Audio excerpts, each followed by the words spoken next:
नमस्कार दोस्तों। बीते कई सालों से भारत अपने नागरिकों के डिजिटल इन्फॉर्मेशन या डेटा को प्रोटेक्ट करने के लिए कानून बनाने के ऊपर काम कर रहा है।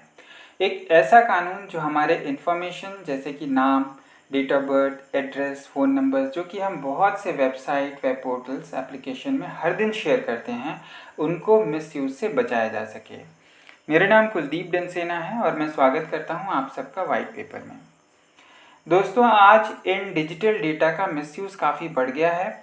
हमारा देश आईटी एंड इट्स प्रोडक्ट जैसे कि सॉफ्टवेयर, वेब पोर्टल्स, एप्लीकेशंस को काफ़ी वर्षों से यूज़ कर रहा है और हमारा देश काफ़ी वर्षों से टेक रिवॉल्यूशन को अनुभव भी कर रहा है। हमें हमारे नागरिकों के डेटा को मिसयूज़ से बचाने के लिए ऐसे लॉ की सख्त ज़रूरत है।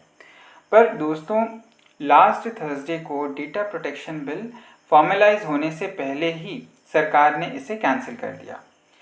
संसद में IT and telecom minister mister Ashwini Vaishnaw ने अनाउंस किया कि 2.5 साल पहले जो डेटा प्रोटेक्शन बिल इंट्रोड्यूस किया गया था उसे सरकार विड्रॉ कर रही है एंड ये एक कॉम्प्रिहेंसिव फ्रेमवर्क से रिप्लेस किया जाएगा। पर क्वेश्चन ये उठता है कि डेटा प्रोटेक्शन बिल जो सालों की रिसर्च, डिस्कशन एंड डिबेट से बना था, उसमें क्या प्रॉब्लम था? क्या सरकार के ऊपर कोई बाहरी प्रेशर था इसे विड्रॉ करने के लिए? नया फ्रेमवर्क जिसकी बात आईटी एंड टेलीकॉम मिनिस्टर ने कही, ये कब तक आ सकेगा? इसमें पुराने डेटा प्रोटेक्शन बिल से अलग नया क्या होगा एंड क्या गारंटी है कि नया लॉ में सेम प्रॉब्लम्स नहीं होगा जो पुराने में था? दोस्तों, लास्ट डेकेड से भारत में massive tech and telecom revolution आ चुका है।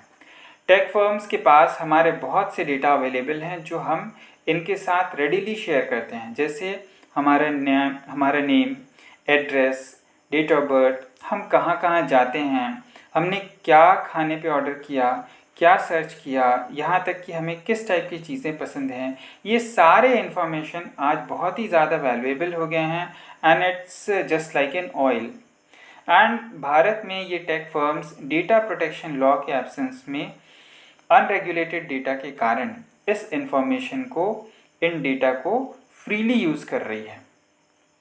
भारत में अभी लगभग 70 करोड़ इंटरनेट यूज़र्स हैं जो कि 2025 तक 90 करोड़ तक हो जाने की संभावना है।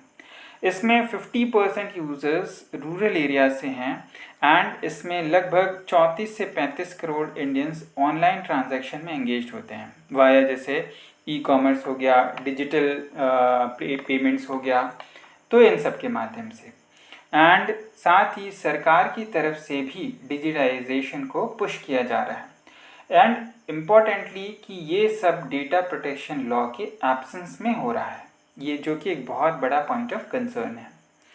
दोस्तों, मैकेफी जो कि कंप्यूटर सिक्योरिटी सॉफ्टवेयर फर्म है, इन्होंने जनवरी 2021 में सर्वे किया। उसमें पता चला कि 90% इंडियन अपने डेटा को लेकर के काफ़ी सीरियस हैं एंड वो ये नहीं चाहते कि उनके डेटा का ट्रेडिंग हो।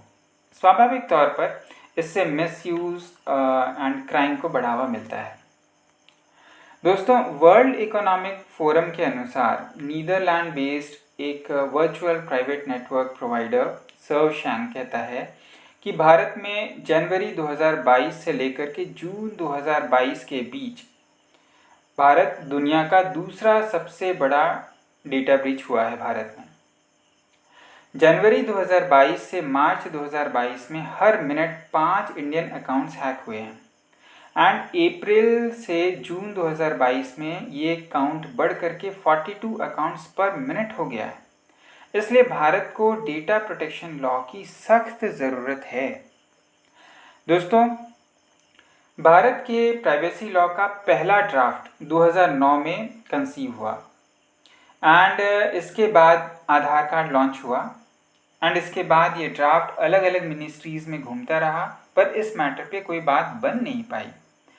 2017 में सुप्रीम कोर्ट से एक लैंडमार्क प्राइवेसी जजमेंट आया एंड सुप्रीम कोर्ट ने प्राइवेसी को एज अ फंडामेंटल राइट कहा, of course with some reasonable restrictions. 2021 आते आते इस बिल का शेप एंड साइज कम्प्लीटली बदल चुका था। इसमें हार्डवेयर सिक्योरिटी पे प्रोविजंस बनाया गया था, सोशल मीडिया पे प्रोविज़न बनाया गया था जिसमें सोशल मीडिया कंपनीज़ को एज अ पब्लिशर क्लासिफाई किया गया। मींस वो न्यूज़ ऑर्गेनाइजेशन के जैसे सोशल मीडिया कंपनी अपने यहाँ इंडिविजुअल अकाउंट से पब्लिश हो रहे कंटेंट के लिए जिम्मेदार होंगे। एंड इस तरह से इस बिल में 98 सेक्शंस, 81 अमेंडमेंट्स और बहुत सारे नोट्स ऑफ डिसेंस थे। एंड इसी पर आईटी मिनिस्टर अश्विनी वैष्णव के अनुसार सरकार वास्तव में इस बिल को दोबारा ड्राफ्ट कर रही है। सरकार वास्तव में इस बिल को दोबारा ड्राफ्ट कर रही है। एंड इन अमेंडमेंट के अलावा 12 और सजेशन कमेटी की तरफ से आए हैं। इसलिए इस बिल को और कम्प्रिहेंसिव बनाने के लिए सरकार ने अपने डेटा प्रोटेक्शन बिल को विड्रॉ किया। एक्चुअली इस बिल को लेकर सरकार में ही अलग अलग फ्रैक्शंस में डिसएग्रीमेंट्स था। एंड साथ ही ग्लोबल इंडियन टेक कंपनीज़ की ओर से भी प्रेशर था कि इस बिल को विड्रॉ किया जाए। नाउ भारत के एक स्ट्रॉन्ग लॉ मेकर के अनुसार एक्चुअली इस बिल में गवर्नमेंट मशीनरी को एग्जम्पशन दिया गया था। Means in case it is involve with some issues of sovereignty या नेशनल सिक्योरिटी या लॉ एंड ऑर्डर। मीन्स अगर गवर्नमेंट के साइड से डेटा ब्रीच होता है तो गवर्नमेंट एजेंसीज की कोई अकाउंटेबिलिटी नहीं बनती थी, वे इससे ईजिली एस्केप कर जा रहे थे। एंड इंडिया में maximum number of cases for transgression of fundamental rights of citizen, जो कि सिटीजन ही फाइल करते हैं, वो सरकार के अगेंस्ट होता है। एंड अगर प्राइवेसी फंडामेंटल राइट्स है तो इसका ट्रांसग्रेशन लोगों के फंडामेंटल राइट्स पे हिट होगा एंड ये मोस्ट लाइकली गवर्नमेंट के अगेंस्ट ही होगा। इसलिए पूरी गवर्नमेंट की मशीनरी को इससे एग्जेम्प्ट कर देना ये ठीक नहीं होगा। इस पर दूसरा सबसे बड़ा चिंता का कारण है कि डेटा प्रोटेक्शन अथॉरिटी का रोल एंड इसको दिए गए पावर।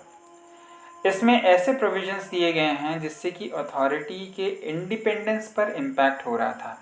कुछ भी काम करना हो तो ये अथॉरिटी डायरेक्टली काम नहीं कर सकती थी, बट कमेटी मेंबर्स को रिकमेंडेशन कर सकती थी एंड उसके द्वारा ही आगे फिर काम हो सकता था। तो इस तरीके से अथॉरिटी के इंडिपेंडेंस पर इम्पैक्ट हो रहा था। तो ये भी बहुत बड़ा पॉइंट ऑफ कंसर्न था। तो नया कॉम्प्रिहेंसिव डेटा प्रोटेक्शन बिल कब तक आ सकेगा, क्या है सरकार का प्लान? देखिए, एक्चुअली सरकार ने पुराने डेटा प्रोटेक्शन बिल को विड्रॉ किया, तो डेफिनेटली नया बिल लाने की सरकार को कोई जल्दी अभी है नहीं। अब सरकार के पास कंसल्टेशन के लिए, डिस्कशन के लिए काफ़ी समय है। एंड अगर इसे विड्रॉ किया गया है दैट मीन्स इस बिल को जो कमियां हैं उन सबको एलिमिनेट किया जाएगा एंड इसे और बेटर ड्राफ्ट किया जाएगा। इसमें मिनिमम 12 से 18 महीने का समय लग सकता है ताकि proper consultation, compliances from companies हो सके, ताकि ये बिल सिग्निफिकेंटली पुराने बिल से बेटर हो सके। तो नया सेट ऑफ लॉ कैसा हो सकता है? वे कहते हैं कि हमें ऐसा प्राइवेसी बिल चाहिए जो डेटा प्रोटेक्शन पे फोकस्ड हो, दूसरे चीज़ों पर नहीं। ये एक्चुअली 3 चीज़ों पर फोकस्ड होने वाला है। पहला, नेशनल डेटा गवर्नेंस फ्रेमवर्क। ये एक्चुअल में इस फ्रेमवर्क का नॉन पर्सनल पार्ट है जिसमें प्राइवेट कंपनीज को बाहर रखा गया है, जिसमें गवर्नमेंट के डूज एंड डोंट्स शामिल हैं।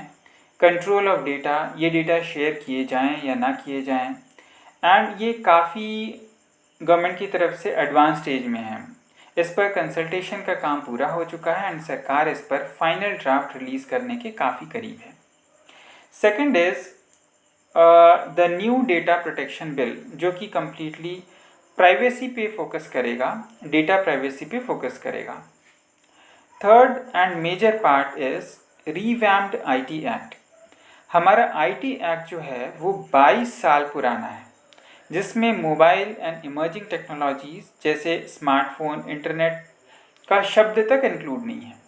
एंड हमारा ये IT act master regulation governing act है जो सभी tech firms and IT companies को रेगुलेट करती है, एंड सरकार इसे समय के साथ अपडेट करना चाहती है। नाउ अब क्वेश्चन ये उठता है कि सरकार के सामने बिल को लेकर के क्या क्या चैलेंजेस हैं। तो challenges would be how to balance all these interest. जैसे बात करें तो नया लॉ सिटीजन के डेटा को प्रोटेक्शन प्रोवाइड कर सके, साथ ही डिजिटल मार्केट को डेवलप करने में मदद करे, एंड ये लॉ डिजिटल मार्केट के लिए बाधा ना बने। तो ये एक बैलेंसिंग एक्ट है और इसे बैलेंस करना बहुत ही डिफ़िकल्ट टास्क है जो कि सरकार को करना होगा। Point number 2, cross border flow of data को रेगुलेट करना। देखिए, दूसरे देशों को कॉन्फिडेंस देना कि उनके सिटीजन्स का डेटा इंडिया में सेफ है, प्रोटेक्टेड है। जैसे ऑफशोर बैंकिंग के सेक्टर में इसकी बहुत ज़रूरत होती है, एंड इसको प्रॉपरली एड्रेस नहीं किया तो ट्रेड में, ई-कॉमर्स में, ऑफशोर बैंकिंग में या अदर किसी सेक्टर में डिफ़िकल्टीज़ क्रिएट हो जाएंगी। तो इसे एड्रेस करना भी एक बहुत बड़ा चैलेंज है। Point number 3, protection of privacy rights of children and young girls. देखिए, पैंडेमिक के समय से यूज़ ऑफ डिजिटल कम्युनिकेशन काफ़ी बढ़ गया है ग्लोबली एंड इंडिया में भी, and use of digital communication between teacher and student, education sector में ये बदलाव बड़े पैमाने पर देखा जा रहा है। एंड इससे एंटायर एजुकेशन सेक्टर में ये चेंजेस आया है, जिसमें कि स्टूडेंट्स जो हैं 18 साल से कम उम्र के भी हैं, तो उनके प्राइवेसी का प्रोटेक्शन भी बहुत ही इम्पॉर्टेंट मैटर है।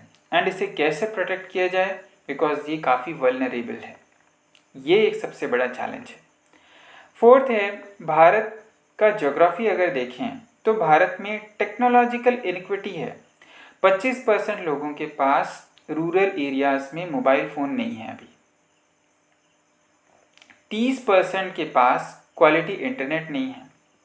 इस पर सिटीज़न के डेटा को मैनुअली भी कलेक्ट किया जा सकता है, एंड मैनुअली कलेक्ट करके इसे इलेक्ट्रॉनिकली प्रोसेस किया जा सकता है, एंड यहाँ पर डेटा ब्रीच हो तो इस पर सरकार की रिस्पॉन्सिबिलिटी बनती है, एंड ये रिस्पॉन्सिबिलिटी तय होनी चाहिए।